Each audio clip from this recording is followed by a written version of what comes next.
So, Bob, you can call the order then? Meeting is called to order at 3:11 p.m. on Wednesday, April 22nd. So we have the approval of the minutes of March 25th. They are attached. Do I hear a motion? I think I needed to correct one saying. Let me just see if I can find it really quickly.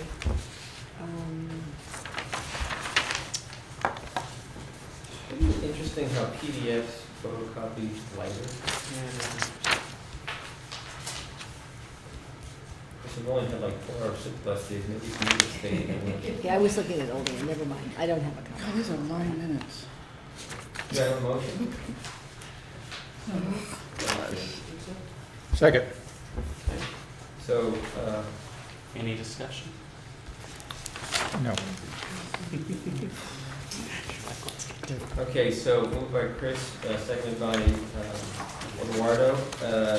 All those in favor, signify by saying aye. Aye. Opposed? Abstentions? Thank you. Okay, we're at public comment on agenda items. Oh, wait, I'm not allowed. You're to not make- allowed. We're not We just allowed to found- make- yeah, sorry. New We Brown got Act. Brown Act training. It's not an agenda. You can't make one. You I'll can't just- make one I'm at just all. going to talk out of order. I just want to thank Pat for all of her hard work. Oh, And we're going to miss you. You can Congratulations on your. Congratulations on your retirement. Absolutely. And I'll just throw in kind of real quick. We've got 32, possibly 33 faculty. A good group of people, and we will miss them in a big way. I'll also add, however, that at least those new faculty that are coming up my way are a pretty incredible group of people. I mean, really, really, diverse, smart, exciting. So I think as people like Pat go and live happily ever after, so hopefully come back and teach some excellent stuff for you. I hope so. Yeah, that we've got a good group coming in. Okay, anything else, public comment? Yes. In regards to the dinner, I'm asking this question regarding our program. When will we know, because we have right now to make the program, we're gonna have 32 people. We don't want to leave out anyone, so by when will we know definitively? I thought you weren't giving a list, I thought you were. We have a list of 32, but I've heard there might be 33 to 35. Well, okay, And the reason I'm saying, because somebody, the 33rd is someone who is still trying to decide, and I'm not sure if that decision is going to be made. okay, So I think you can call the group, the one that you've got, good okay. for now. If I pulled in, and do faculty have the right to change their mind? I think they do up to a certain date. Pat, do you know? I think it's passed. I think it was April 10th. 10th, It's passed. okay. I think it is too, so I think it's, We're safe to go but with if 32? some massive life thing would change, we'd always be willing to Okay. look at it, New cancer and death. Or suddenly a child calls and says, I need that 30,000 to buy that house.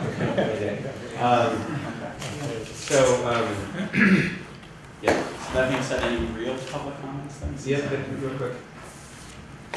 I know that I said we're going to contribute something to this. So offline, or let me know what that is, so I can go pull up the cushions and the couch in front of the quarters or whatever it is. Yeah. Okay, So let me know what you guys need so we can get prepared. Thank you. What's the date again? the first? May 1st. There's a flyer out today, actually. So. In the evening, Oh. right? Yeah, 6 p.m. You know what, I think I'm just going to add an announcements line. Yes. Make that easier later. All right. That would have That- solved that my covers problem. everything. Yeah. We're doing the Anything same else, thing. public comments on agenda items?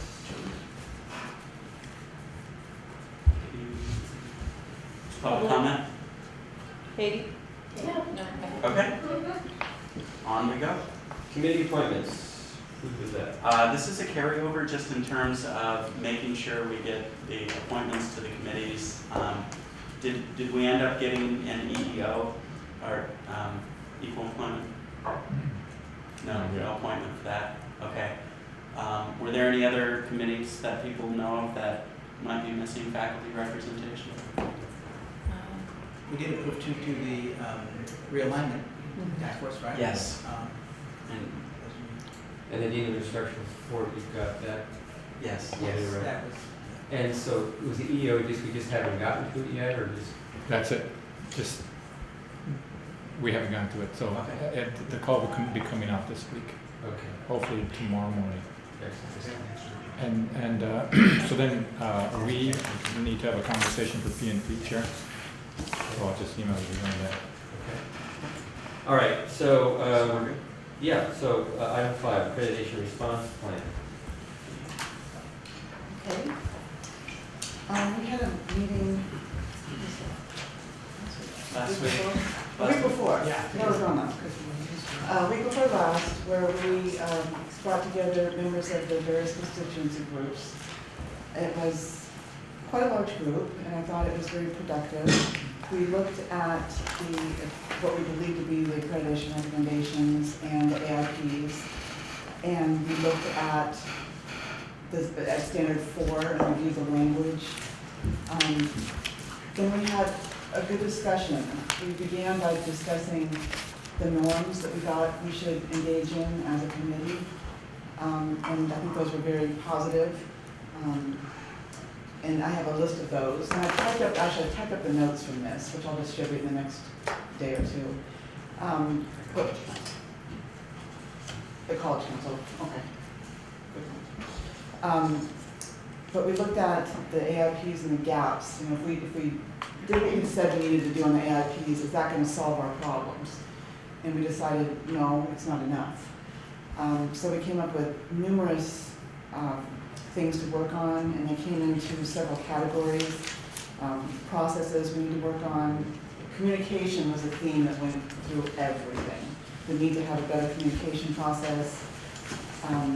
Sometimes I think we don't communicate as well as we should just because we're busy, but we need better processes to ensure that we are doing it properly. We discussed leadership, what we need in terms of leadership to have the kind of governance processes that we want. We talked about the culture that we want and the training that we need. And there's a lot of training in the AIPs, but there's training that we need beyond what is just said there. You know, we can all go to Brown Act training. It doesn't mean that everything's going to be okay with the Brown Act. So there are other things that are needed. We talked about participation, making sure that managers, for example, encourage both faculty and classified staff to participate in governance activities or on committees. And we discussed a little bit about the contracts and need to make sure that people understand their roles in terms of governance, that anybody who works here, they have a job to do, but they also have the institution as a whole to think about. And that we need to stay focused on that. And it could be, you know, in terms of the way that we hire people, the job announcements, the questions we ask people when they come in, and making sure that we hire people who are going to be engaged, the types of evaluations we do, and the way that we hold ourselves responsible within our various groups. And we also talked about ethics and how to ensure that we're not just writing ethics policies that we have online, but that people have actually read them, they're following them. We talked about possibly creating one ethics statement for the college as a whole. And in doing that, it would give us a good chance to look at, or to talk about what does respect look like for us? What does that mean? And then if we had one simpler statement, it would be something that we could all understand and we would know what it is. So we will meet one more time, this group, on April 30th from 3 to 5. I'll bring the notes. I shall pass them out far ahead of time so people can look at them. And then from there, we draw some plans for some things to do over the summer. And I thought I was very pleased with it. And I thought Kathy did an excellent job of preparing the summary notes. Well, you've seen them, but other people. Right, I've seen a draft of them. So I think that's going to be very helpful. And so when the committee gets back together on the 30th, they'll have something substantive to really kind of refer back to. And you kind of drill down and finalize it, and then we'll go from there. Yeah, I think we're going to need to develop, because there's a lot of different parts to it. So I think we probably need different little groups dealing with various parts, you know, a group to work on an ethics statement, a group to maybe draft some action plans for what we need to do in the area of communication. So we'll do that the next meeting. On the planning side, my group finished meeting 26 minutes ago. And it was a very good meeting, talking about some of the gaps in the planning process and a suggested framework for moving forward. Next steps are going to be to kind of summarize the work of the committee and bring it back to make sure that the summary matches what people had anticipated, and then start vetting it through committees across campus to see what their take is. You know, all of this work that we need to do is going to require a lot of committees and a lot of meetings, as we were talking about before this one. And I think it would be helpful to sort of just let people know that some of this work is temporary, it will reach an end, and we won't have to be continuing to make this commitment interminably, right? So that I know that when we look at our calendars, even without the accreditation plan moving forward, even without integrated planning moving forward, we're already jam-packed. Many people are serving on multiple committees. So maybe just conveying that message to the campus community, you know, that some of this work has an end in sight, and we're not asking for a lifelong commitment to some of these committees would be a good thing. I think that's a good idea. I often ask what time commitment is required of this weekly, and then what are your overall expectations of me as a committee member? So we can make that clear. I think that'll help us to encourage our faculty from our areas to get involved. You know, one of the things that, well, let me ask this very specific question. We appear before the commission on June 5th. We will have 5 minutes, maybe? You will have that. I will have 5 minutes. The idea is to kind of go up there with a visual show of unity. So it'd be you, Eduardo, me, Kathy, perhaps someone from the Management Association, perhaps someone from the classified group, just for the visual. You know, do we need to enrich Southwestern Airlines that much to do that? I'm not sure, but I think it's important to show the sincerity of the whole campus community together to, you know, not throw itself in the mercy of the court or even try to argue anything, but just thank the commission for what they've done. Perhaps very briefly go through and outline what we've done, including what Kathy and Ryan, for example, just talked about, and just give the impression, and because it's fact, that we are well on the way to, you know, addressing whatever it is that comes our way. The fact that it's on the 5th, it's the last day. They meet 3, 4, and 5. So maybe they've already decided by the time we get there. I'm not sure. That's because I thought we were going to be on a during the report. It'd be good to find out if possible. Maybe talk to Susan or Jack or something. Not that this is why, but I know there's another college that wanted to go that I heard about when I was at the CIO conference, and they could only go on the 5th, and they asked to go on the 5th. So I don't know if they put all the colleges on the 5th because that was the day that people who wanted to go would go. So, Well, it'll be fine. Anyway, I don't think they will have decided before. I still think it's a good idea to do that visual, even if we're only going to do that for 5 minutes. And I would go ahead and throw yourself on the mercy of the court. Okay, and I might. We'll see how it all comes together. But, you know, we've got to put our heads together about what a nice little one sheet something is. And I don't know that we're going to be allowed to give them anything. And the other thing we have to be a little bit concerned about is I heard the room only has 20 chairs in it. So, I'll stay. and we may not be the only college that's there. Sounds like you won't be. Anyway, I wanted to mention that the other thing, and I think per our new Brown Act thing, I can say this. You know, in having the honor of interviewing, you know, third level on the faculty, and my practice has been and will continue to be for the balance of the year, that I've got Dr. Bell and Dr. Scott and the dean in there, or at least the dean and me, depending on the schedules.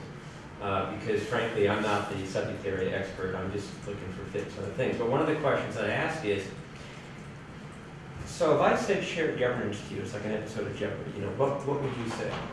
And what I get back from these, you know, from these new faculty that are, you know, maybe in the age range of late 20s to maybe late 30s, early 40s, they don't really have a clue. They don't have a clue. And why should they, in some respects? So I think when we do the new faculty orientation, and I think when we continue with our professional learning and professional development plans, we have to continually educate people on two things: the accreditation standards and shared governance. Because you can't expect someone to participate and know how to participate in something if they don't really know what it is or understand the significance of it. I think that's it. And what 10 plus 1 is all about, and you know, what the administration is, you know, what class I need. So, I just throw that out for what it's worth.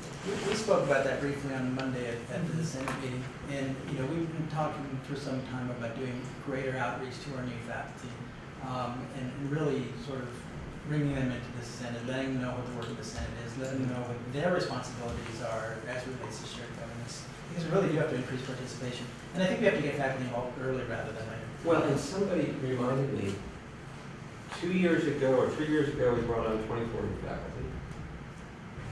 The following year, I think it was 10. The following year was 10, so that's what, 44. This year it's 36, so that's 80. We've got 32 retirements going into next year, so, which means we'll probably hire, let's just say at least 36 next year. And so, hold me to that, though. Don't hold me to that. I won't be here, so. You know, it won't be my issue anyway. Yeah, after But Bob said. No, but the point is, Bob said 36. there you go. But, so if you add all that up, that's 120 faculty, young, new faculty, most of which are still in the tenure track. And that's bigger than most college faculty combined. And so the point is, this professional learning, professional development, this is critical stuff. You know, I wonder if the managers know how important it is to get their young faculty involved in shared governance. Sometimes when they're on the tenure track, they want to keep them in the department and learn their department and Deans in particular. you know, but they really, I think, need to be encouraged. I agree. And so I think that's part of the whole professional learning thing on all levels. Okay, he yells at me when I hijack the meetings like this, so I gotta shut up. Anything else on the accreditation response plan? Okay, thank you, Kathy. Student equity. That's Cynthia. So we received 27 to 30 RFPs, submissions, and I will be convening the committee in the next 2 weeks. I think we have 2 meetings scheduled next week so that I can norm everybody on the rubric criteria, and then people can read on their own and submit their responses, and then we will select the winners of the funding that's available.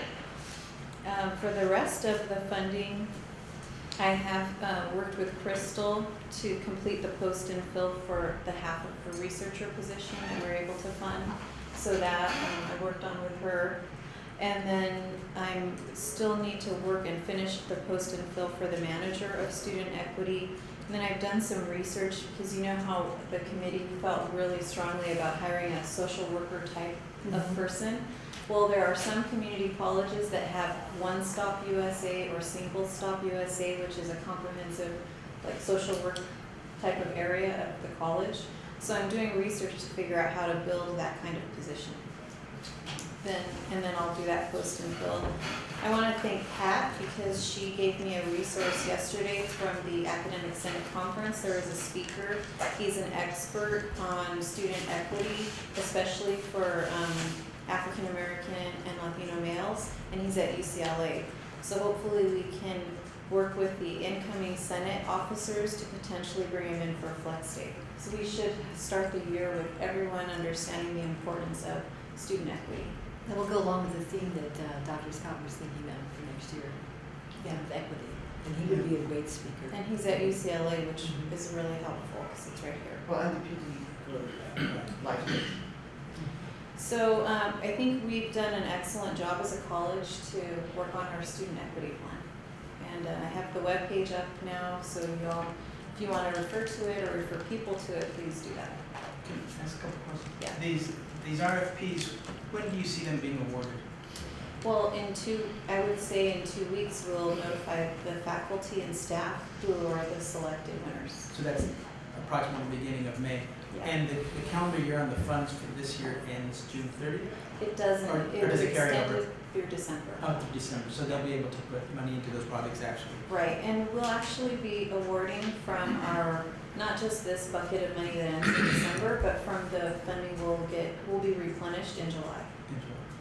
And do you see will there be a process by which someone with an RFP that they hope to extend into subsequent years can do that more automatically without having to go through the whole process of applying? I would rely on the incoming manager to help make that decision. Do you have a limit as to how many awards will be? It's $500,000 is what the committee had voted on, Mhm. so that's the limit. So potentially, let's suppose each RFP is 5,000, potentially all could receive it. Yeah. Do you have any idea of the range of amounts that people ask for?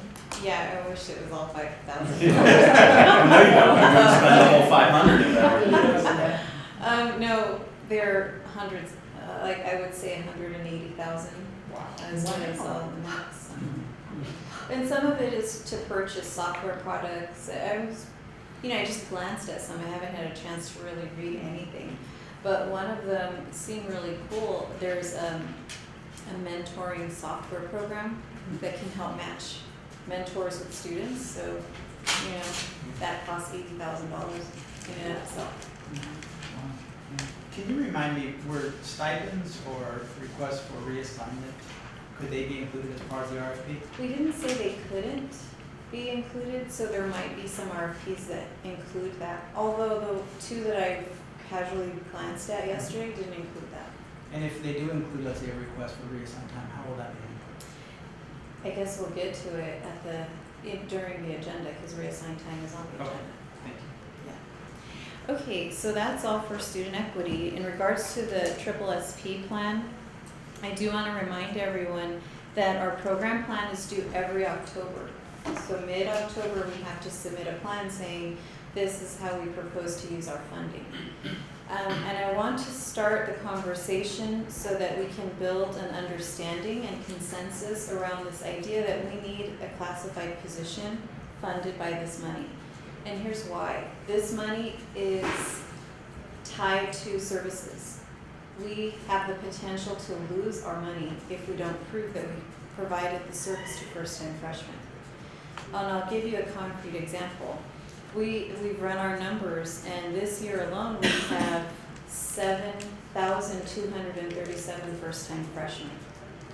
So once we subtract the number of freshmen with bachelor's degrees or exemptions, and then the number of freshmen in pathways, because I know they're receiving comprehensive services, that leaves counseling with 4,478 students that we have to ensure we provided assessment, orientation, abbreviated ed plan, comprehensive ed plan, follow-up services, and academic probation intervention services.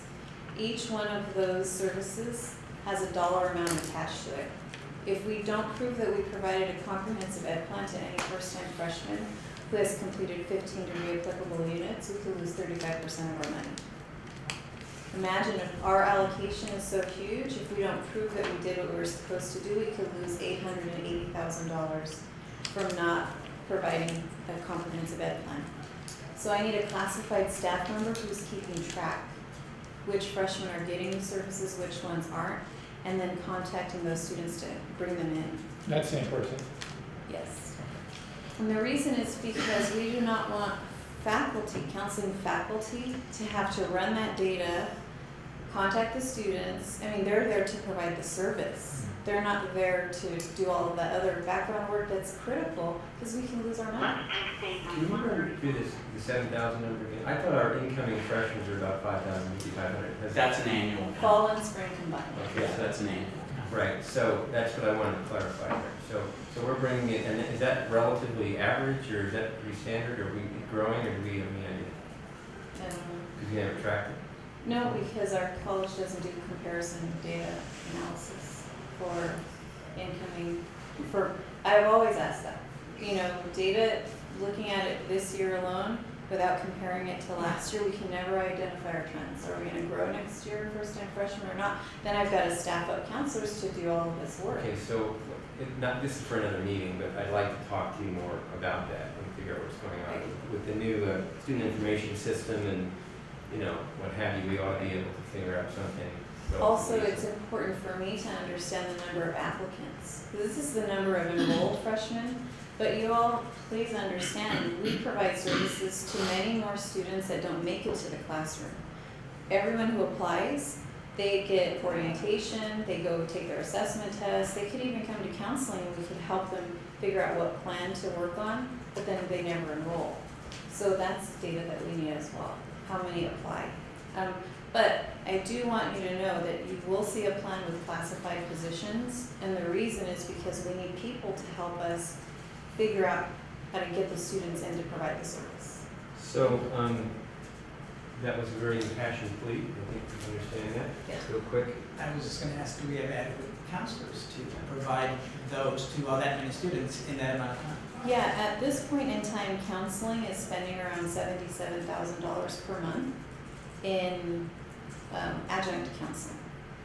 So we're able to serve student demand, although we can hire more. And so my plea to Armando Duran and the counselors is bring in more adjuncts. We can afford to do that. And then plus the Senate, you all helped to get 4 positions, 2 of them general counselors, 1 EOP, 1 career. Those individuals will also help with the students. So can I just back up for a second? Again, impassioned plea, appreciate it. Are you anticipating any problem with trying to get this classified position approved? Well, last time around, what I heard, the feedback from the Senate was they would have rather seen the money spent on academic salaries versus classified salaries. So why don't we just kind of put back on the table after Dr. Lebo's comments, do we still have concerns about that, or do we kind of understand what she's up against? Not as you described. I think the last time it might have been because it wasn't described. Yeah, I don't Right. remember that. Once you I described don't, it, me, I really don't it's remember different. that. Okay. Coming I up. actually thought you were in the middle of your dissertation defense. Okay, All right, so And to avoid we're any good. future problems, yes, well, it won't be for me, but right. just to provide the Senate with the document sufficient time so that they can Yes. review it and go through the process. Yes, Senate is gonna have a busy September. I Yes, can they tell. will. Yes, they Yeah. will. Okay, well, thank you, Cynthia. It was very thorough and very helpful, so appreciate that very much. Anything else on triple SP? Okay, distance education. Okay, all right, this item I asked to be put on here, because the Senate voted on certain policies, having to do with distance ed. One was the percentage of load to be taught, that could be taught online, and percentage of office hours. My understanding on these were passed by the Senate is that they were recommendations that would then go through a process where they'd be negotiated, discussed with administration. We both need to be part of this, and the FA needs to be part of this. There's a number of issues involved in this. I mean, one is there is right of assignment that is given to administration in the ed code, and that needs to be honored. And I wasn't sure how that decision to go to 100% was reached. I didn't know what information had been reviewed to make that kind of decision, because we have accreditation requirements that require regular and effective contact if you're teaching online. And I question whether if someone's teaching 100% of their classes online, and then even that's a lot, and then also teaching overload, that's even more, whether that kind of regular and effective contact can be done. So in making that decision, I don't know what was looked at. And I also am concerned that we have the full-time faculty, as we were discussing in the governance meeting, have a presence on the campus. If we allow people to have 100% office hours online, 100% teaching online, 100% overload online, they could be living anywhere. And that isn't what we said in that meeting that we were interested in. And I have to ask whether somebody teaching 100% online, if that's good for our students. You know, can someone juggle that much online You know, it takes someone sitting there a lot to be able to handle that kind of a load. So I was concerned about it, so I put it on the agenda, and I think we should be looking at, you know, what are the best practices? What have I know at one point in the hearing, back between, I think, 2009 and 2012, there was a joint group of faculty and administration that looked at best practices, that looked at a lot of research, and made certain recommendations based on that. They weren't not negotiated, they don't exist in the contract, but they looked at things, percentage of office hours, percentage online, and there were some other elements to it that I don't remember off the top of my head. But I think we need to make this kind of a decision carefully, and to respect the rights too of administration to have a kind of a process where they do have the right of assignment. And we also currently don't have in our contract a way to evaluate online faculty. So we could be giving someone, you know, 100% load online, and we haven't even evaluated them to know if that is a good decision for our students. So I'm asking that we back up from that and do something, and I'm actually going to put out on the CIO listserv. What are other colleges doing? What is their percentage? How do they base that? What do they use to make that decision? I just think we need to look at it. So that's why I put it on the agenda. And just one other aspect of this is that if faculty are reassigned, let's say you've got 50% reassigned time to be a Senate officer, just for example. I'm not concerned about you not being here. I know that you have a presence on campus. I know you're working. I know you're in committees. I know you're engaged. So, you know, in that case, could the other 50% be online? Yes. I mean, I think that's reasonable. When this group met back in 2009 to 12, they thought 2/3 was a reasonable number based on research that they had done. I've heard other colleges do somewhere between 40 and 60%. That's just anecdotal based on me asking people randomly.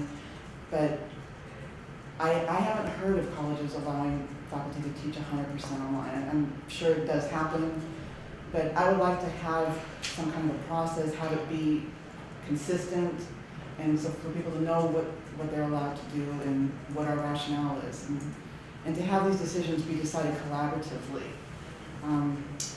I would like, in general, a stronger relationship between administration and faculty in the area of distance ed. It seems like we've got two different areas that are not really working together, and I don't think that's in our best interest. So I'll just add quickly that we are in the process of hiring an associate dean for distance education. Correct. Once that occurs, we have a full-time faculty release position that will, I don't know if Katie, you're an applicant or not. I don't know if you are or not. Okay, so Katie's not an applicant. So Katie would return 100% to being the faculty resource person for distance education. So some might say that there's 100% release time to support DE that way.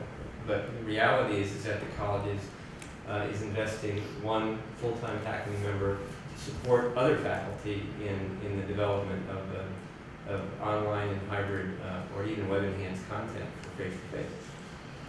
So in Bob's world, you know, I think that's the world, what I would love to see is that you've got the Associate Dean of Distance Education, you've got the full-time faculty release time DE person working collectively with a committee, a campus-wide distance education committee, with whatever representation from each school, from each discipline, however we would agree to organize it.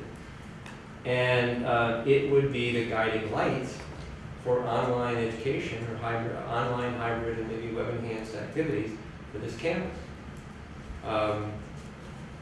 I think that's healthy, I think that's appropriate, and I think it's something that I'd like to see us explore.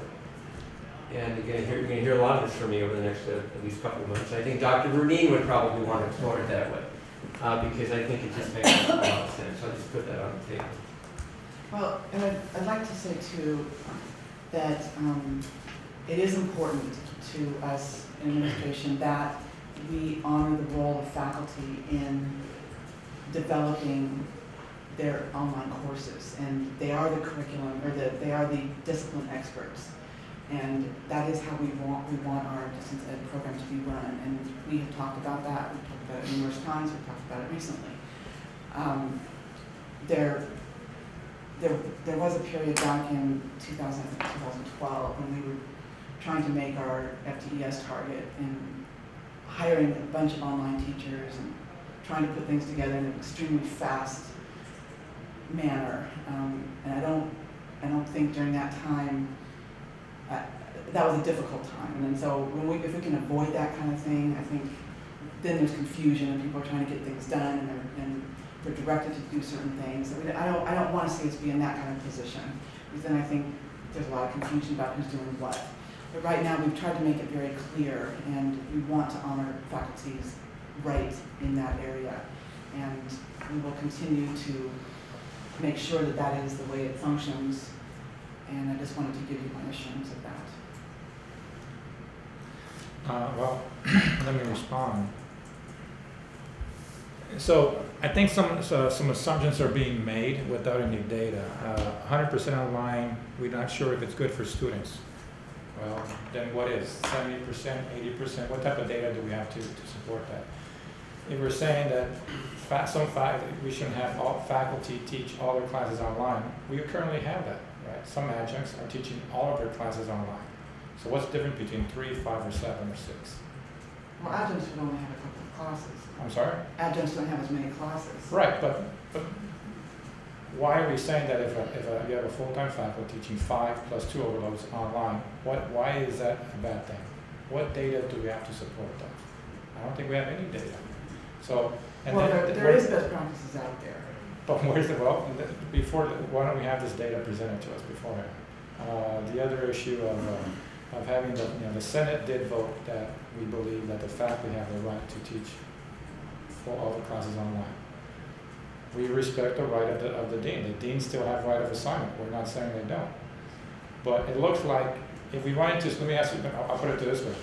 If suddenly there's a need, I might be teaching 4 classes online, my 5th one is on the ground, and if there's a need for some more online classes, I'm sure my dean is going to say, can you teach that?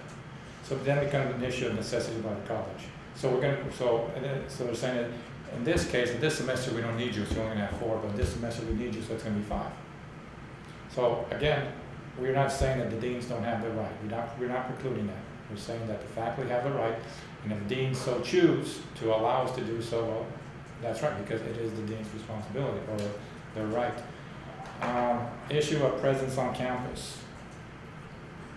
I'm not sure if that's a valid point or not, because what is that we're trying to say by being present on campus? That they're participating in their shared governance responsibilities. Just because they don't teach on campus, if they're teaching online, doesn't mean that they're not doing their hours of shared governance. If anything, we do have a problem. How do we enforce it? How do we know the faculty on campus today are doing this? And unfortunately, we don't. So that's an issue of the FA. I think it's going to be very. Not my job. Well, it's going to be very. Absolutely not my job. It's going to be very unpopular to write in the contract that if you don't do this, this is what's going to happen, right? So we do it. So we do have that issue. In terms of evaluating the faculty, we have none. So why is now that the Senate has said it's okay to teach all your courses online? Suddenly, we're saying, well, hold up, can't do that. There's no evaluation for faculty online. Well, okay, absolutely true. So what happened to last semester, the semester before? Why was that an issue, not an issue then and it is now? Because if that's an issue now, we're going to say, it's not a good idea to have faculty teach other classes online because there's no evaluation. I say, okay, let's stop every single online class until we have a mechanism in place. And once we have the mechanism in place, then we can proceed. But to use that as an excuse, I don't think it's a valid one, because we're currently having classes online without the evaluation mechanism. I think he's speaking to sort of consistency in whatever we put forward. I mean, if a full-time faculty can't handle a full load of online classes, then maybe the faculty's contractual obligation has to be altered if they're teaching online classes, because that suggests that a full contract load is too much for them to do, right?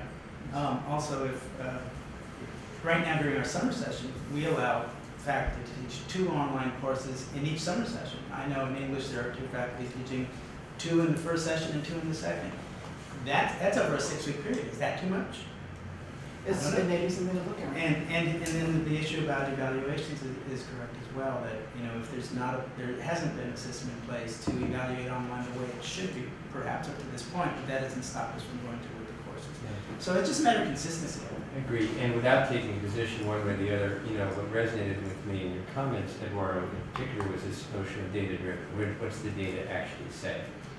And that took me right back to the notion of a new associate dean coupled with Katie and a committee together to look at best practices and bring forth recommendations for this campus.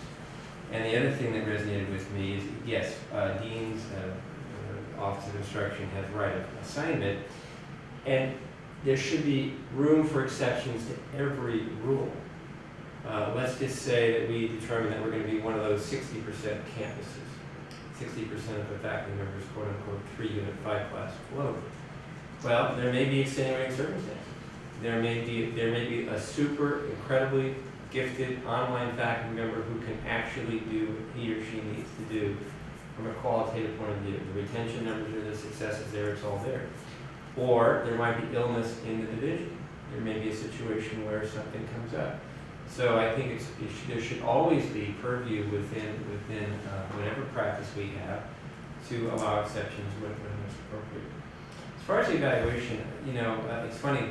When I came to PCC in 2005 as the Associate Academic Support, I went to my first dean's meeting. One of the hot topics that day, and Cynthia was relatively new a couple of years later, was A, evaluation, and B, online evaluation. So this has not been a topic that we've been able to get a handle on at least for 10 years. That's one. But then I thought somewhere along the line that we actually came up with an evaluation methodology for online faculty. And then it was wrapped into the contract, or at least evaluation stuff. So I think we got pretty close to it, but apparently It wasn't finalized. it wasn't finalized. So people made a run at this, just haven't gotten there. But I don't want to throw the baby out with the bathwater. I don't want to say no more online or no more this because we don't have anything. But I'll second finally what Manny said, which is whatever we do, we should be consistent. So again, I come back to my point of the associate dean, Katie, a committee. Let's look at these issues. Let's go from there. And we don't necessarily stop everything unless there's an absolute reason to do it. I'm not personally comfortable with 100%. It doesn't feel right to me. I think from a shared governance point of view, I think people need to be present. Not everybody likes online office hours. There's something about synchronous eyeball-to-eyeball, nonverbal communication, conversation that makes sense to me. I've been in online or distance ed almost my whole career, and I would take online classes, but they've never been my preference as a student. So there's a lot of issues. Now, if there is a belief perhaps that if faculty can't teach all their courses online, if there's a belief that we're going to have a large number of faculty doing this, you can I'll send out a survey. If you could, would you? To find out how many. Next thing, do you know this group that met in 09-12, who they were? I asked Leslie and Katie to be here because I just don't have the background. I wasn't here. And they're here, they can answer that question. And they can also answer the question of how that group got to the 67%, because they did look at best practices, they did look at data then. Because our DE committee, the DE committee, which consists of faculty that are teaching online, they're the ones that did all the work. And they have the data. I wish I was able to bring one of them here. So do we want to provide some time to Katie and Leslie to speak to this now, or what's the pleasure to do? Sure. Okay. So Leslie, Katie, you have the floor. So when I stepped in fall of 2010, Pull your chair up real close. Okay. Katie, pull your chair up too, if you wouldn't mind.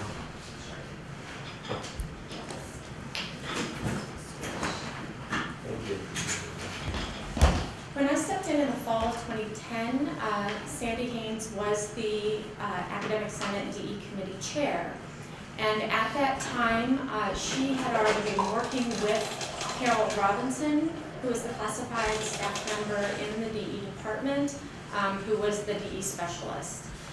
They had been working for about a year on, with the inclusion of the full DE committee, on creating some policies and procedures and best practices for the campus.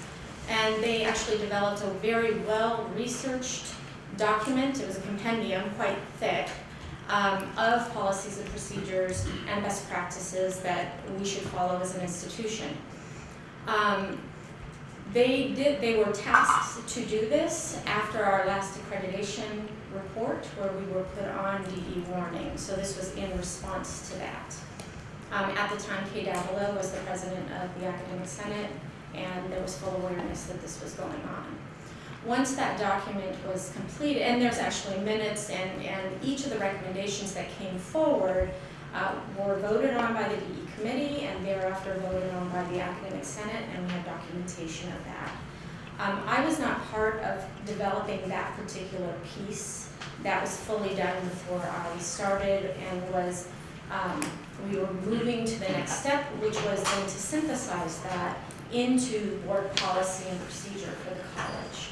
So that's when I stepped in, and the DE department always had an active role in that committee as resource members. And when I stepped in, I was also invited to participate as a resource member. Sandy Haynes went on sabbatical, and then thereafter, Alicia Vargas and Krista Gogan were co-chairs of that particular committee. And I worked with them, as did Carol Robinson, very closely to develop the college's board policy and procedures based on the documentation that they had developed. What we came to find was that there were certain items that were what we call working condition items, that were recommended by the Academic Senate that really were typically negotiable items. And these would include office hours, which the recommendation had come again from the DE committee through the Academic Senate. In 2010, still in 2010? Yes. Office hours, course load, faculty evaluation, including faculty evaluation, what that evaluation would look like, and guidelines.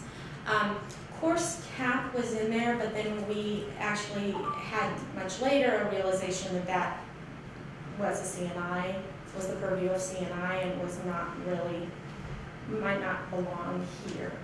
So those recommendations, even on our website, the DE website, we have stated very clearly since that time that those are pending negotiation. And actually in the approved board policy from 2011, those items are listed as pending for approval, negotiation with the FA. So they've been in limbo. And parenthetically, at that time, as the VP of Educational Services, I think it was at that time, I worked with Dr. Rocha and attempted to get that topic entered into the discussions with the FA, and I was not successful.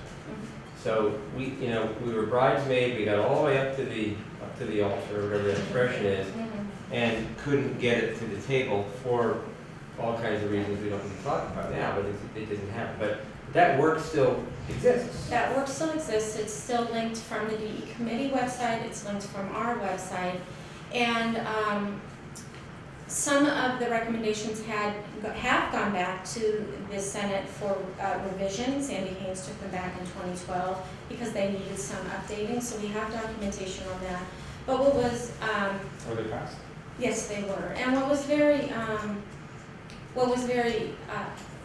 what I found useful regarding the process was we were getting full input from the DE committee, from the Academic Senate, but also from the administrative side of the House. As the representative, I was able to bring these forward to the dean's meetings, And we were able to discuss perspectives, and I was able to take those perspectives back as we continued working on them. So it was really a collaborative effort, and the result of everybody's input. I have, when we arrived about 2 years ago, we had meetings with Carol Robinson and Sandy Hans. So what you just stated is quite different from what I heard, or what we were told. But, so avoiding all that, I think we're here to discuss whether or not faculty should or should not have a right to teach all the courses online. Correct? Well, Okay, so, it's a discussion. right, it's a discussion whether or not they should or should not. Okay, and whatever happened in 2010, that's 5 years ago, and so much is good in technology.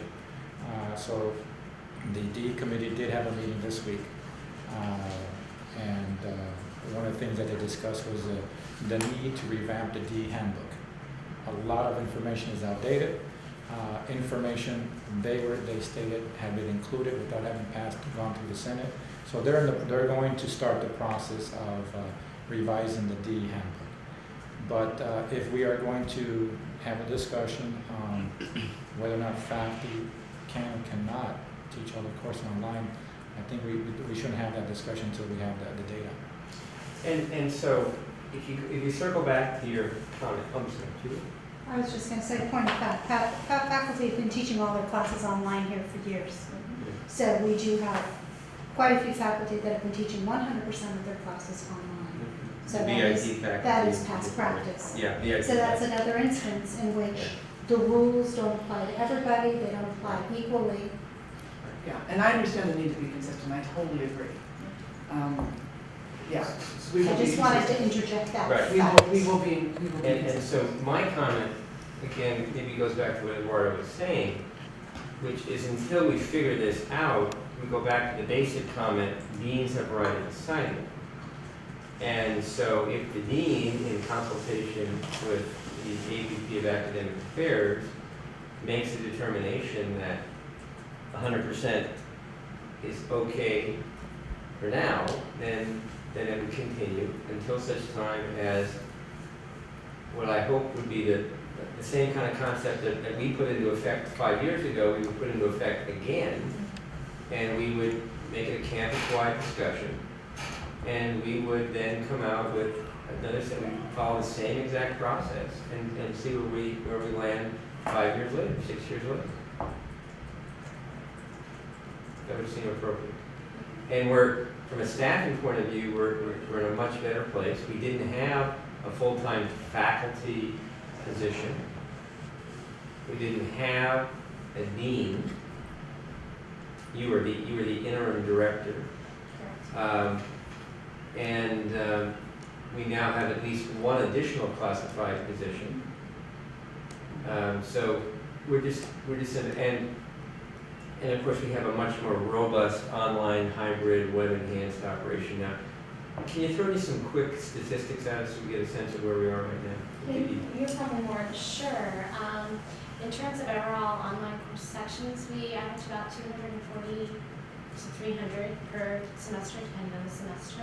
So that's Course sections. sections. So that's if we offer 22 or 2,300 total sections per semester. I think that's about the number. Is that right? So we're approaching 10%. Right, and Which is our a big first number. online courses were offered in 2010, the first fully online course is LPCC. So before that, our courses were hybrid.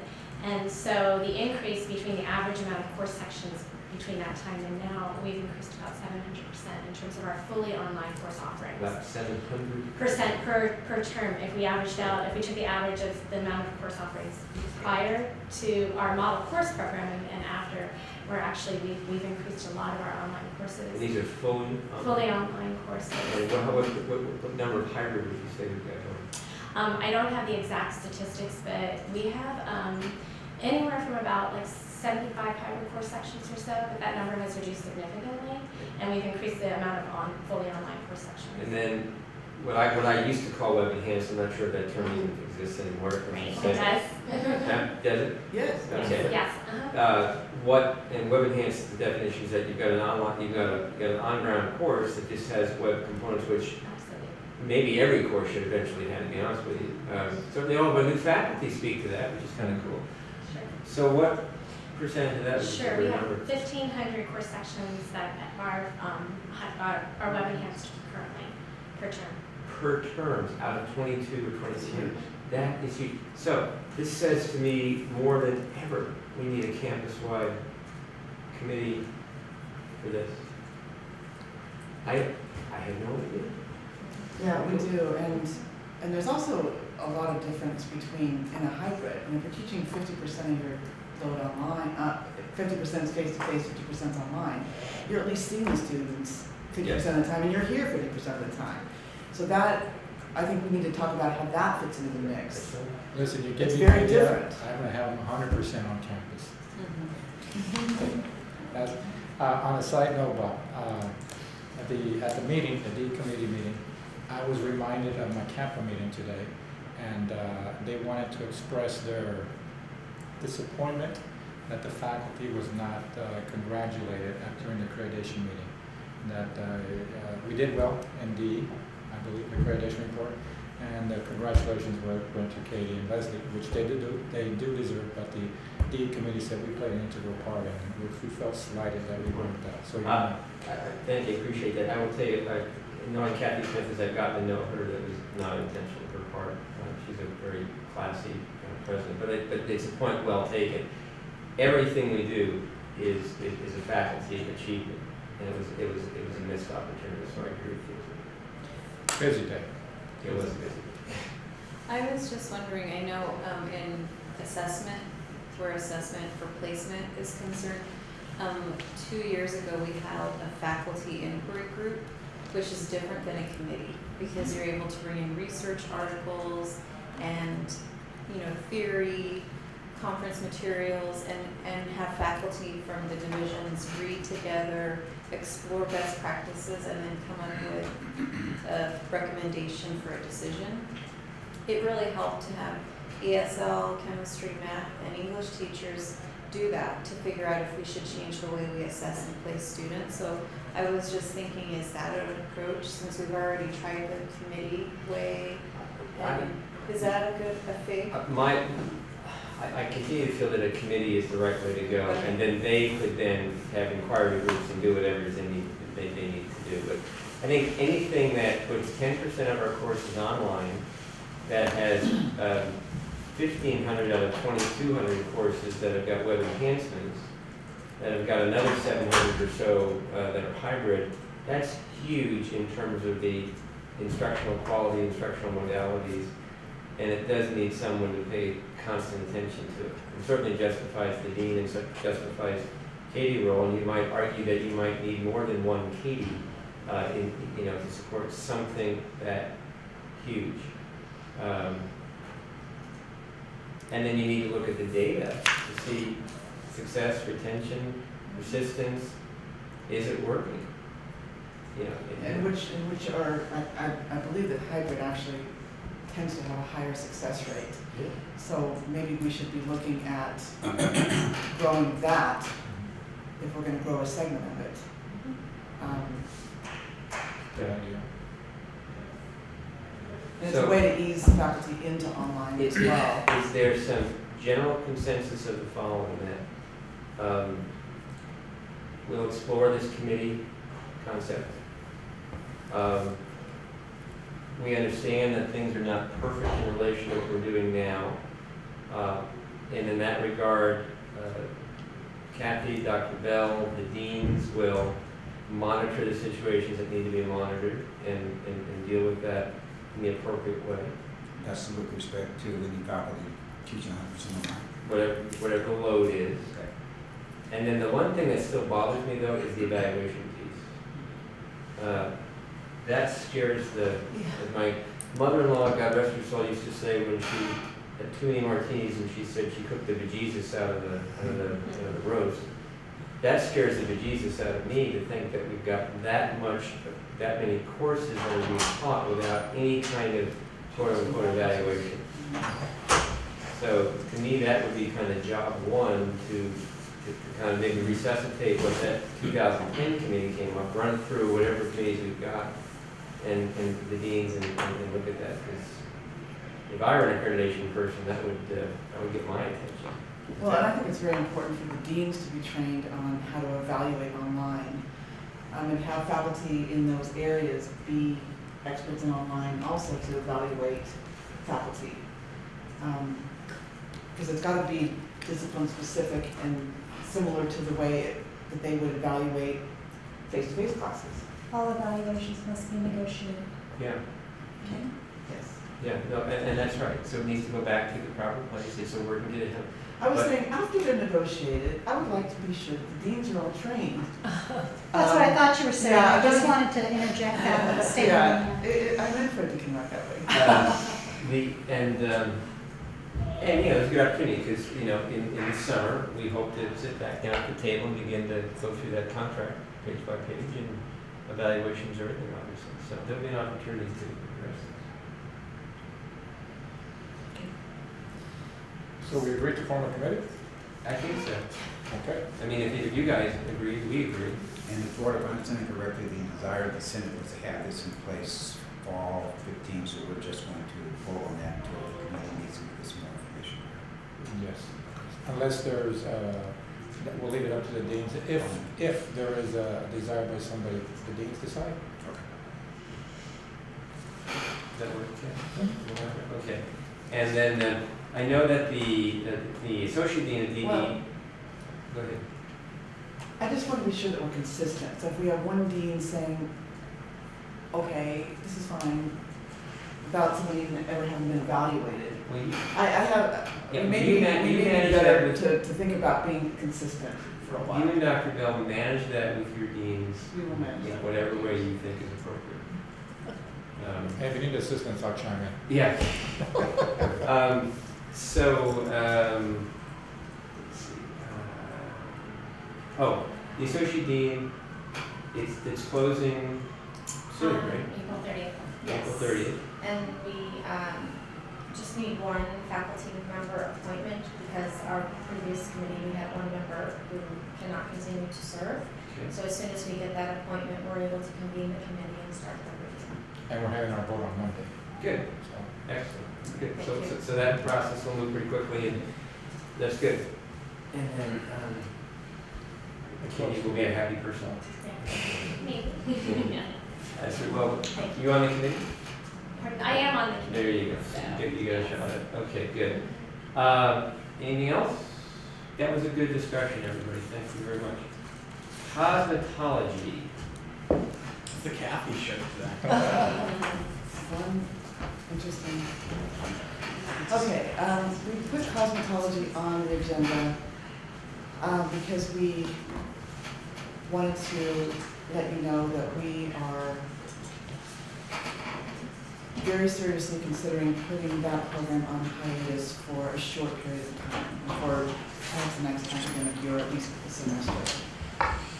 A number of factors have played into this. One is that you're well aware of our issues with nursing space with the CEC. They're going to be going through an accreditation visit next academic year, and we need to let them know very shortly, even within the next week, how we're going to address the space deficiencies so that let the nursing know. the BRN know. Yeah, board registered nurse. Yes. So that's one of the main issues. Also, the only full-time faculty member in that program is retiring. And additionally, if I go back to the space issue, I don't know that having a CEC is necessarily the best place for it. I know that some other programs for the cosmetology, such as Santa Barbara City, they have a storefront where they're able to bring in clients more easily and have it be more like a regular business. We would like some time to look into what the best space for that program would be. We also have some curriculum.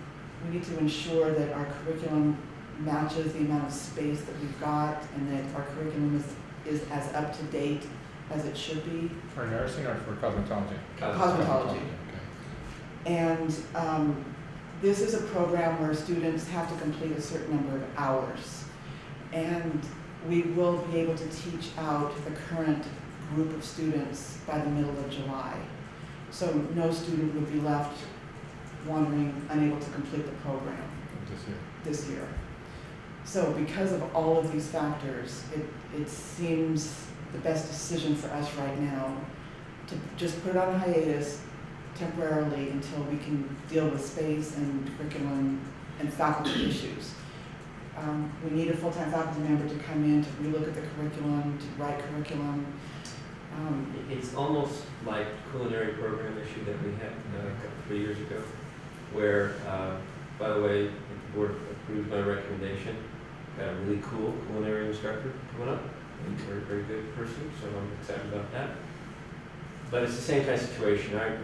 When I was the administrator responsible for the CEC for 8 months to a year, whatever it was, I spent a lot of time looking at cosmetology and talking to the faculty, and at that point they were losing at least one, maybe two of their other senior faculty. And I even then thought to myself, boy, this needs a resuscitation.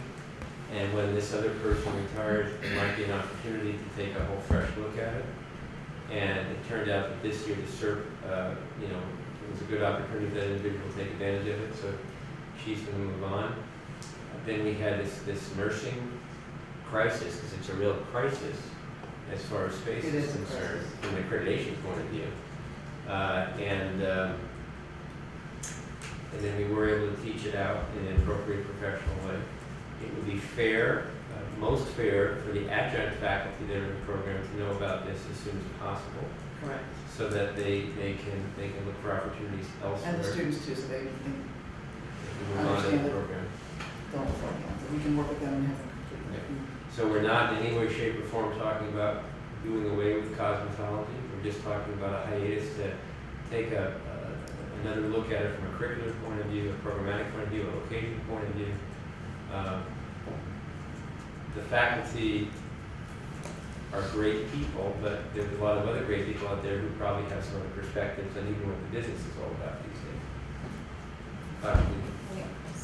Chris? I'm just wondering if you're considering the Northwest Campus as a place for that, or somewhere in that neighborhood. There's a newly revived Yes.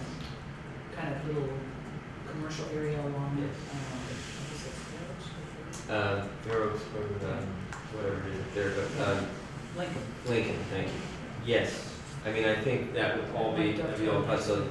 You know, I would say that the PUSD people, particularly Tim Sipple, the Muir the Muir principal, is not necessarily interested in having that large of a program on their campus in that particular space. That's not to say that they wouldn't do it, but it's not something that at the moment they would like to entertain. From a facility standpoint, it would be extremely costly to build that building out for that purpose too. If you think about a typical salon, if you will, the number of sinks, the water, the infrastructure development would be pretty incredible, and we'd be doing it in a space that we don't own. That being said, there are some commercial areas, and we have those listings. Yeah, and I think, part of this is also penciling it out. Yeah. With the FTS generated, the cost, if you're gonna rent a storefront that's, $1 something a square foot, or whatever it is. $1.85 to $2.10. Yeah, so that's part of the analysis. It does seem like a neighborhood that might Yes. benefit from that kind of training. Yes. As an entry-level way to get some job skills. We can partner with the city. Yeah. There's some city space up there that we might be able to work a deal with. But the labor market analysis stuff that Chris, that you're referring to, there's all kinds of things, but we just need to take a fresh look at it. Well, I understand that Santa Barbara City College, they make money off it. They have a storefront I and think they. Oceanside has too. There's a community In college. 1976 to 87 or whatever it was that I was here, I used to get my hair cut up there. Any other? And some days it's better than super cuts. I get that. I was going to say some days were better than others. No, I'm a super cuts kind of guy. I'm cheap. So what you see, some days, some haircuts are better than others, you know. But anyway, so, I had a question. yeah. About the students who are, let's say, in year 1 or level 2, will that not be available for them in the fall? So we'll have to help them update their ed plans or? Everybody who's in the program currently can finish in the middle of July. Okay, And then we just would not take any new students for fall. okay. All right, so this is what I'm hearing. We're gonna sacrifice a program in order to help one another. Nursing is more important than cosmetology. However, the sacrifice is a temporary sacrifice until we find a better space for them. Yes. Because we're gonna put on hiatus. Yes. So do we know how long this hiatus will be? So in trying to sell this idea, the question is for how long? So there's two answers to that. My answer would be a year or so. Your answer, the academic sense answer, is going to be where do you put on a priority list of new faculty hires? Where do you put that? Culinary, it took 2 years, 2 years? 3 years. 3 years, Dr. Bell, for it to bubble up. It may bubble up, well, presumably the dean may or may not put in the request, and then the academic senate will look at it and determine how it balances out. We'll start looking at this. It will be dependent upon how quickly we get a faculty member to put a plan together to help us with this. It's like the culinary person that we're hiring, this individual. One of the things that was very attractive about this individual is they have experience in ground up building things and starting anew. And it won't be up to me at that point, I don't expect, but I'm sure it'll be up to the instructional people and others who are, you'll look at that, you'll consider the skill sets and what have you, certainly the dean and Kathy, Dr. Scott, and eventually Dr. Verdeen will have to make the decision. So the problem that I already foresee is that program is going to be a severe disadvantage because when it comes time, say next year or at the beginning of the fall, to have the faculty write fill out the rubric, there won't be a full-time faculty person to do that. So unless the dean does it, automatically it's not going to be they're going to be they won't even be ranked. Yeah, you're Because right. no one's going to do it. So then we're going to run into the same thing. The dean's going to, I'll say maybe they'll rank it high, but we don't rank it at all. So that in itself is going to be a severe disadvantage. I think that's the point we're taking as well. And the challenge for the dean will be writing that early. We'll start the process of review for faculty hires for the next go round next year.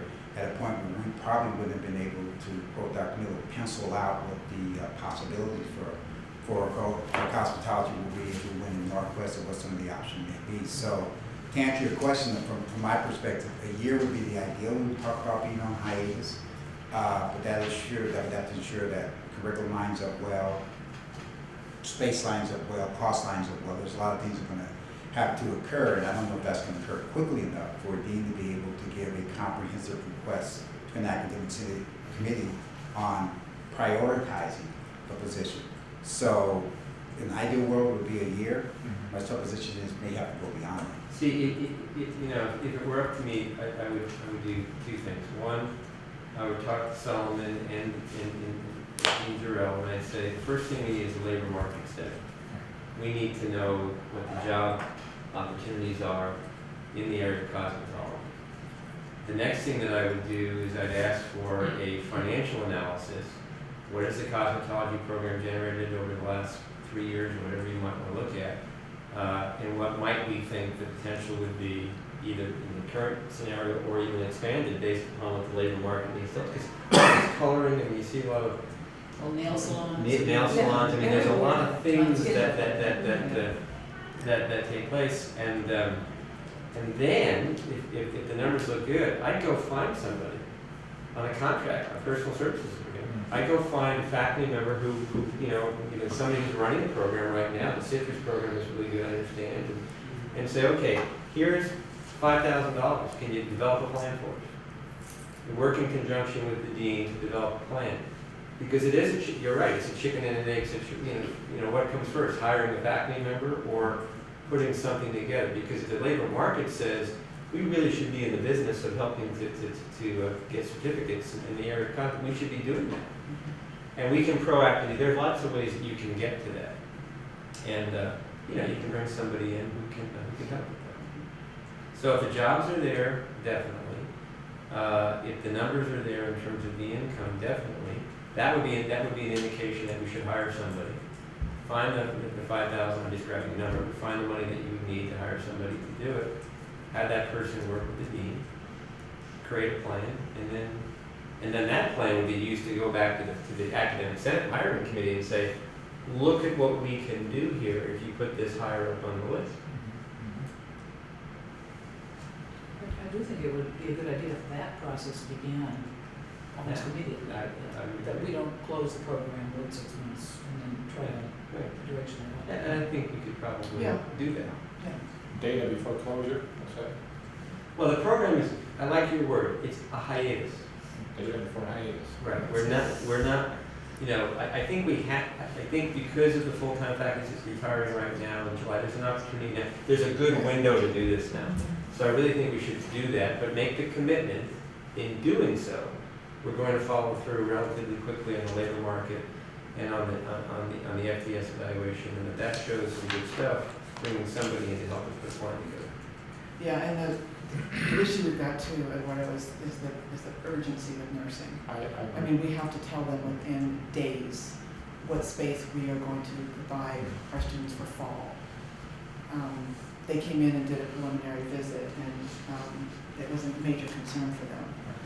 So, you know, we're really in a situation where we need to go on hiatus. We're going to have to make a decision. But I'm committed to having Paul do this. He's already talked about it, and absolutely. Is the administration comfortable to put this on the agenda for the Senate meeting to vet it? To begin the process of forming, or is this something not yet? No, we could do that. I'm saying, the reason I'm saying because come this Monday, we're gonna ask the Senate to see if they can have, we want to have a couple more meetings in the summer.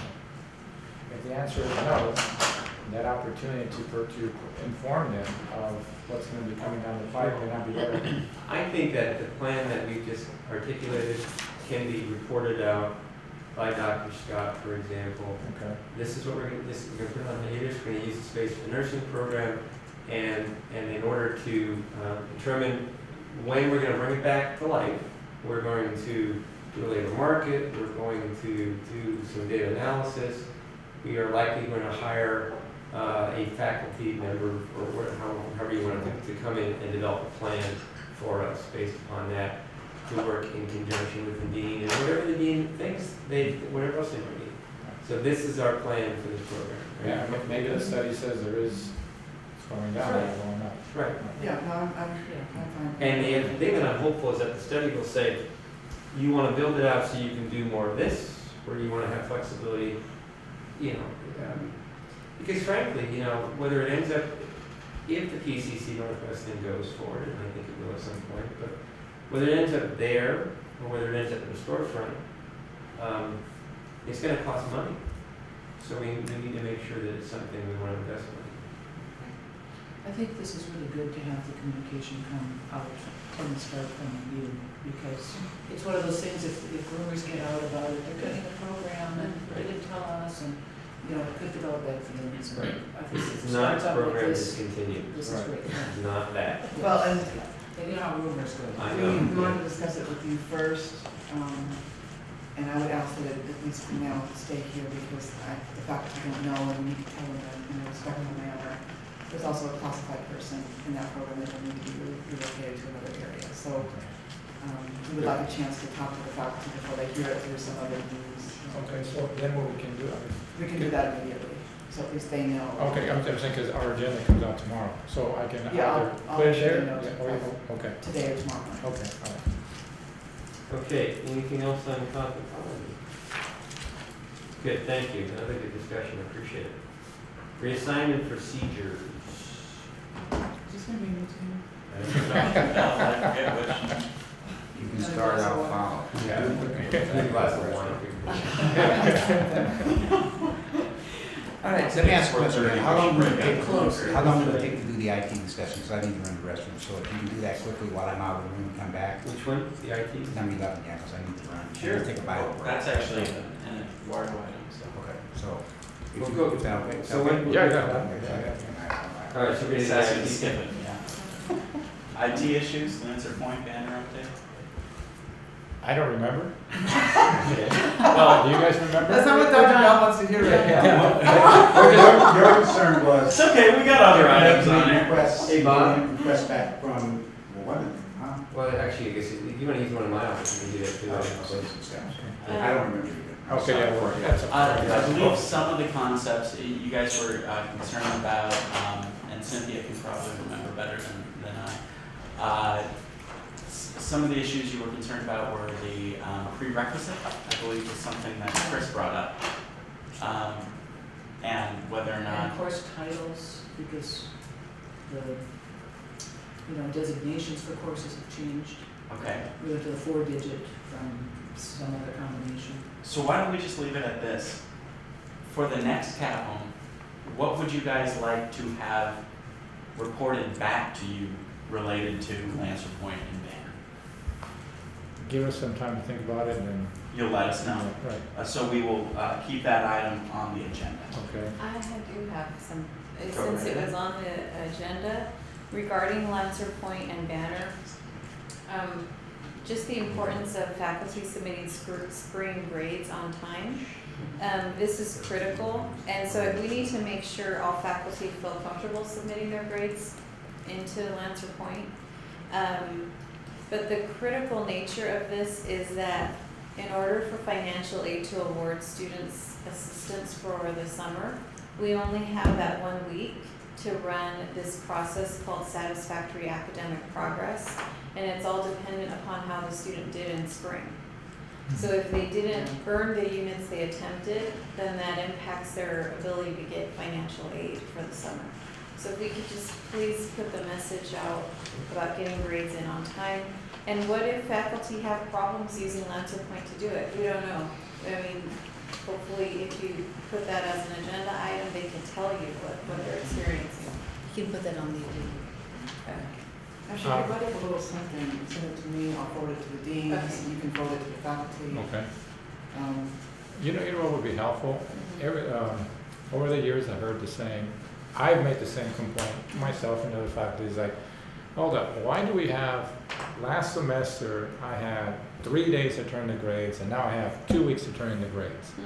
And so there is no consistency there, so, and I understand what you just said, so maybe if there's a statement sent out saying this is the reason why we need the grades, 2 weeks during this semester, 3 days before that, after that semester, Yeah. so that everybody, so that question is, I understand why I need to get the grades. And that's a when I good do. point, because December, we have 3 weeks break before school starts. Mhm. But now we have 1 week, so that's why we have, when the grades come in, then we only have 1 week to run that process and then generate financial aid award letters. So that's the end of finals week then, grades have to be that Friday?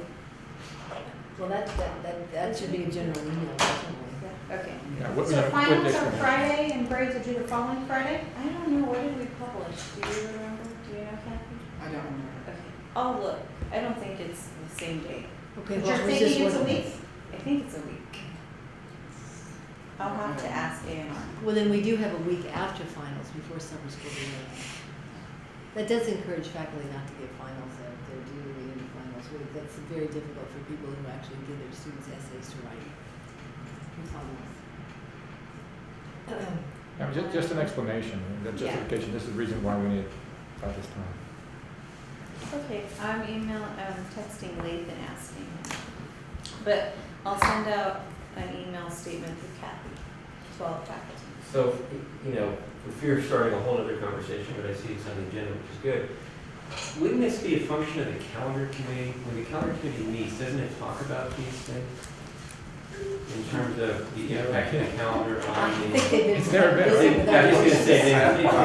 gonna say, otherwise, The calendar committee occupied, right? has never discussed due dates for grades.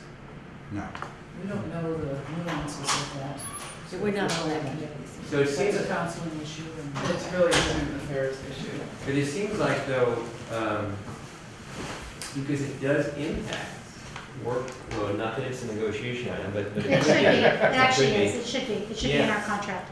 Because a 3-day turnaround is not tenable. Yeah, particularly for people who are dealing with, you know, essays and what have you. It's in the LA contract. It is? How many days? Mainly for the other end. It was mainly because people were taking too long that they put it in the LA contract, but they wanted to standardize. So I think it's worth talking about. Both points need to be considered, students, when the students need the grades and how much time back. Yeah. So, is this something where we would do a little working group together to at least make some recommendations, both for the table as well as?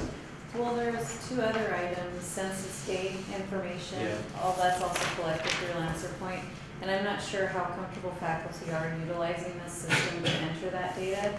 And then an upcoming, well, I think we're already using a new system to collect positive attendance information. So, you know, we just need faculty to tell us if Lancer Point is working for these really important pieces of data that we need in by a certain time. Okay, so did I hear any action coming out of this, or? We put it on our agenda. Okay, Or so some you kind of guys will survey talk. for faculty to give us information about how well is Lancer Point working for you? For these those- business items. Yeah, for these yeah. business items. Grades, census, positive attendance. Okay, good, So now we're back up to the sign down. right. Assignment procedures. So did you get a nice little rest there, Kathy? Oh, yeah. Okay. Currently, we have several positions that we need to fill. One is the study abroad coordinator, because Joseph Sarah is retiring. Another one is the learning assistance, or learning assessment coordinator, because Matt Hennis is not going to continue in that role. And Katie Rodriguez has already shifted over to doing some of the work on East Down. And we have the Veterans Resource Center coordinator, which is filling in for someone who's going to be on sabbatical. What was that one called? Veterans Veterans Resource Resource Center. Oh, That's Patty. the position that Patty's got, right, yeah. And we have the new faculty orientation, because we have 36 new faculty coming in and we want to be sure that they're oriented. So those are the positions that really need to get out. And in looking at past practice, they have been flown previously by HR to everyone, to all the full-time faculty. We want an open and fair process where everyone gets a chance to apply. They would be out for 10 days and since 10 business days. And since we're really up against the end of the semester, I'm hoping to get them out in the next day. I worked on them over the weekend and they're done. What past practice has been is that the hiring manager who's associated with that reassigned position would get we would have people apply and explain their background and their reasons for wanting the position. And so then the hiring manager would collect those documents, put together a group to make the decision. And it should be people who are involved in that work. So like with study abroad, I think Joseph Sierra would be good to help make that decision. Study board committee. So Right, members of that so members committee. of the committee. Amy Ulmer would be part of it Amy. because she's the dean on that committee. Right, and perhaps I would be on it as well. Right. So that's how we would like it to go. And they each have reassigned time, and that's on the job announcement so people would understand. And in some cases, we might also have to provide a small stipend so that we don't have any break over the summer. Because Joseph will be gone as of June 30th, as he keeps telling me repeatedly. And I need to make sure that that things don't fall, by the time we get someone else in place. So I am intending to have Julie send these out in the next day, like I said, so we can get these things filled. And that's really our process, and that's what I wanted to make you aware of. And I already talked to Eduardo about it, but we just have to get these filled. Talking about 2 faculty positions for the orientation for new faculty? Yeah, we were looking at And part of this, and I've got it on the announcement, is that we don't know how long it would be, because we don't know whether the orientation would go for a semester or for an entire academic year. I would like the people who are working on it to put together a curriculum, have people agree with the curriculum, work with the faculty development committee. And so how long it goes and what it exactly looks like and how big it is, you know, we don't really know at this point, but I do need to get some people involved. And I was talking to Julie yesterday, if we have some days in the summer where we have maybe 3 days where the faculty come in and get training on certain things, I'd like to have some segments of that be open to everybody. You know, we were talking about doing a syllabi workshop on how to create a welcoming environment for our students through the syllabus and through just things that people do at the beginning of the semester. And I think that would be great for anybody to come in. I would like to see it. I'm sure some of the deans would like to see it. Other full-time faculty and part-time faculty would like to see it. So we'd open up some of those across the campus. Well, you know, I think we're on kind of a slippery slope here. If it's important to expose people to those things, that has to go through the professional development community. Correct. And those have to be offered campus-wide. I think if we're looking at new faculty, there are 36 people. You know, we're going to be busy enough focusing on those 36 people to not add existing faculty to that pool. That seems like. Well, we wouldn't add them to the cohort. We would have them be their own cohort, because I agree we want them to bond and get to know each other. But there could be, you know, a 2-hour session held one day, maybe in another venue where it was larger, that could include people who just wanted to come and sit and listen to it. And that's That's just my idea. We This don't was, have this to- was my fault, because when I was at the Senate meeting on Monday, and everybody kept talking about what these new faculty are gonna get to learn, I kept wanting to say, nobody ever taught me that, I never got a chance to learn that, I never heard And that. that's why you should go to the PD committee and Yeah. then You're offer welcome. it during the course of the year. There's no point in time that We you can do that. And we have a meeting on Yeah. Friday. Yeah. I just haven't had a chance to talk I about think we have our it. hands full getting those 36 I agree with people. Chris, and I agree with Julie's, there you go, that's good. Because I think we need to do that, but at this point, we've got 36 new faculty we're going on board, and we really got to make sure we do that well, so we focus on that for And then now. we're working on, through the Senate, on developing a syllabus. I think we're probably close to presenting something at the next Senate meeting for approval. So then we'll have a better idea what kind of workload there might be. And we did kind of think that we thought that maybe the orientation, how we plan it should come first, the curriculum, and then we would know better. Do we need one faculty? Do we need two? So we really. Well, who's gonna help plan? See, I was thinking that the people we hired, the coordinators would help plan the curriculum. Yeah, that is a Senate responsibility. But they're fact, but my concern is this, for all of these. The semester ends May 9th, Not February, ninth. May 9th. We are at April 24th, 3rd, whatever it is, 22nd. We do want to get it out to everybody, we do want the 10-day window, we do want to give time for people to do the, to get the committees together. And so I'd be willing to say, let's get the process started, let's see where we end up. If we end up with 1, we end up with 2, we end up with 20%, 40%, 60%, we can figure that part of it out. But let's at least identify people before the semester ends. That's kind of what I would. Yeah, it would be fully my intention for these people to work very collaboratively with the faculty development committee. The deans would also like to have some input into it as well. It does look like there are some things that can be done to the whole group that are generic, and that there are a lot of things that should be done in the department or the division level. Okay. And some divisions are already doing it, and they're like, we're taking care of that already, don't bother us. Others aren't doing it and need to be helped along, so. One of the things I'm a little fearful of is too many cooks. Is that, you open it up to the faculty committee, open it up to the deans, you open it up to the coordinators, and then if you're in a situation where not everybody's agreeing with each other, and the next thing you know, you've got a hodgepodge. I'm kind of potentially, if you will, or at least, I won't say that again. August 1st, give or take, we got 36 people showing up on our doorstep. We've got a very short period of time to pull together what we're going to pull together. Let's get that going, and then you have all next year to figure out what you really want to do long-term. The PD coordinator that we're talking about hiring, that position Director? description, the director, Right. that position description prepared, It's, yes, and it's not in HR yet? no, I need to get it there. Mine So- is prepared. VRC, Veterans Resource Center is prepared. No. No, I wasn't talking about the That's baseline fine. positions. Oh, No, right. I'm I'm talking talking about about the PD director, right. I'm trying to hire. So, a so full-time that director. person, whoever she or he might be, on campus, off campus, we need that person on board to work with the PD committee to begin to map out And to work with whoever's on the. and work with who they're on. So, I'd like to wait on the youth faculty orientation positions another month maybe.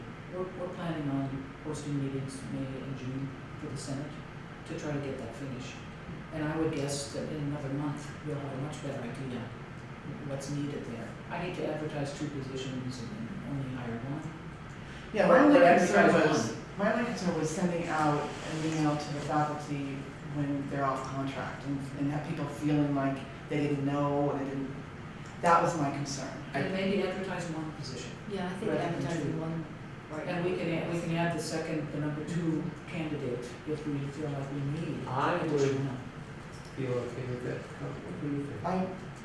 You know what's a good idea? Is that if we advertise one, we go through the process. And we still get other applications. Right, and You then gotta so pull the we end up people, saying so- one, and whoever, and if we end up getting the second position, Yeah. whoever's number 2. Right, I think, I would agree, there's a, Something comparable to a board. yeah. Yeah, I just want to be sure we have a fair and open process, and if we're sending out emails for things over the summer, someone's going to say, I didn't know, and I didn't get a chance to participate. Yeah, for the Veterans Resource Center, I have it prepared and ready to post, and I'd like to post it on Monday, because I would like to involve Patty Duranja Martin in the selection process, since she currently serves in that capacity.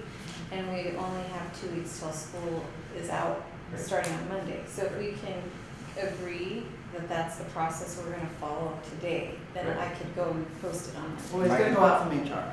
Right, Put yours right. on HR letter. Yes. Yeah, because my concern is it goes out Monday the 27th, Cynthia, 2 weeks is Monday, May the 11th, the contract period for the faculty ends the day before. Right. So if we put them out tomorrow, for example, Yeah. 2 weeks would be Tomorrow, May 7th, Let's do it. and we could still, if we make sure we cover. At least we've got. Well, I mean, they're going to know before the contract finishes. If you it gets know. out at least a week before. Yeah, Okay, right. then we're good then. Yeah. Maybe we work on that. And who'll be the chair for that committee? You, or do you know? I Has it would been- say myself and then Patty will serve. Okay, how about the LEC? Do we have a chair for that one yet? From a management standpoint? It would probably be, if there were a dean of instructional support here right now, it would be that person, but since there isn't, it will be me. Okay. And for the. And I would like to maybe have Matt Hennis there, since he's been involved in, And by the way, the other reason why Matt's not doing it is I think he's starting a doctoral program, is that Right. doing it? Yes. So he's gonna be, otherwise, Well, yeah. she could be caveat. Right, okay, for new factory orientation, probably, and the two then, of us. and then study abroad, probably. well, and I was looking too at maybe, Susan Bell. yeah, Susan, the newly elected faculty chair. Faculty. Faculty development committee. So in terms of the makeup, and in terms of how many faculty will be in each one, when will that be determined? You know, I think we're gonna, I don't know, I think we're just gonna base it on the need and what. Whatever number, I think we're comfortable enough that whatever number you decide, I think we won't have a problem I with mean, that. we're not trying to stack one way or the other, Right, we're just that's trying to fine. bring in the people who would. That doesn't happen here on campus, though. Okay, good, I'm glad to hear it. For Um, veterans, I just wanna make sure I'm hearing correctly. So it would be me and Patty, and that's enough, right, to make the selection, or it's a bigger committee? That's up to you and Patty. Okay, got it. It's up to you and Patty.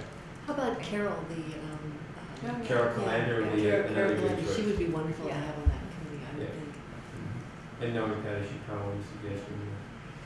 Although the one thing about getting it out Carol's quickly is if we want faculty to be on the committee Yeah, that looks at them, we don't want them to be gone. Mhm. right. So maybe we need to If they do could it. go So tomorrow. I Maybe if they could go tomorrow, probably I think in yes. the interest of time, are we comfortable with this one? Yes. So we're done? And we can post them tomorrow. Yes, and you guys can go post them tomorrow and we're off and running. So looking at 12, 13, 14, 15, where do you guys want to go next, given we have, theoretically 10 minutes? How about we just go to future agenda items? Yes, so we wanna do that. So can we start by going to future meeting dates? Are we gonna meet on May 6th? Because it was a tentative schedule when Dr. Bell sent it out. Yeah. It's 2 days before graduation. Well, There's something What time? else on There's this. a board meeting that night. Yep. There is a board meeting that night, I know.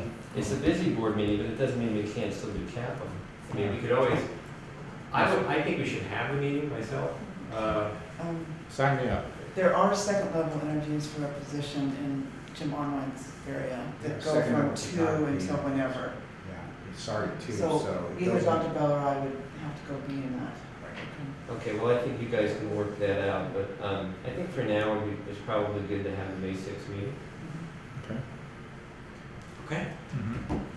I'd like to put on there the issue of the hiring on a one-year basis a full-time German instructor. Full-time, for 1 year. Right, so I've been getting information from what did you, Lady McDonald, and she's a full-time faculty. She's retiring, and so thus the German department will not have does not have a full-time faculty member. I guess we can cover it, but I'm not saying no, I just want to put something on the table. These candidates are so incredibly good that at least 2 deans have almost begged to open up and hire 2 of something because they are so good. So we're holding the line Giving on you it. stink eye. I know, we're holding, Okay. we're not doing it. We're holding the line on it. I would want more of the counselors too. Oh, stop. Man. Need a couple of historians. Yeah. I didn't interview anyone, but should I have them? Your response is no, we Exactly. apply resources equitably. Right, and that's what we're doing. So my point is, but in some cases, well, man, what's happening is, just to put it all on the table, you got these 32 retirees coming up, and it's leaving giant gaping holes, like, for example, mathematics, right? Is one that we've got a question. Right. So, there's I'd be a little concerned about just throwing bodies at something because of a sabbatical or this or that, even a retirement, until the process is played out. You can give somebody a 1-year contract that you really like and have them fill one of those holes for you and see how they perform. And you have Exactly. no obligation, and if they want to apply next year, they're good. There you go, and that's the whole thing, a 1-year contract and not backdoor them inappropriately, right? So, I think you and Amy need to talk about the German teacher thing. I'm not sure that it comes to the Capm table. I don't know. I mean, Well, I've said no, Oh, because, Well, actually, Well- Dr. Scott and I both said no, which is part of why Lydia sought you out, okay. for the reasons that Julie just emphasized. yeah, I mean, many of the, we're trying to be if respectful. we can of hire the actual adjuncts, process. Right. yeah, if we can hire adjuncts, then we're trying not to put that cost out there. I mean, we've got, we've had a big contract, we've got, I keep saying this, we've got expenses having to do with STRS and all those kinds of things, and we're trying to keep costs down. So if we can find adjuncts, then we do not think we should be hiring full people. But then who does all the program reviews, the SLOs? What needs to be done for a program? I'll tell you, for fire science, there's no full-time faculty, and the adjunct does the program review and all of that. I mean, we can pay someone a stipend to do it, we can have someone from one of the languages help German get it done. But it's a good point though, because You see, everybody's asking for them. Right. It's not just German, and that may be the person that's gone to you, but I mean, everyone across the board, and how do we make these decisions? And it really is based on where can we not get adjuncts? Because, it's. so what else would you like me to do? So wait, are we putting that on the agenda? I was trying to get it over. I don't know if that was a no or. I think that was a no. Yeah, it sounded like it. I mean, I'll put it there if you need it, but I think good if we can nail down, what we're paying people to work on hiring committees over the summer, because we're getting close to the edge. And I can see a lot of these things are Well, gonna run over. I had on today, and we didn't get to it, a hiring update, so what if I just carry that over and that would be part of that? That's Yeah, fine. yeah. But let me give you a general response to that. It's my understanding that most of the hiring committees are doing quite well, and that most are going to make it. But if there's an extenuating circumstance where for some reason, and it's an appropriate reason, that they don't quite make it, I would be willing to stipend people as needed. I think we've done incredible hard work to get us where we got to. So I would expect at this point, it's a totally different situation than where we were last year. If it's going to happen, it's not going to be much. Would you agree, Dr.? I would agree, it's not gonna be much, and unfortunately, I can't make a Senate meeting because I'm in interviews, but if you could convey to the faculty our appreciation, particularly my appreciation for the work that they've done.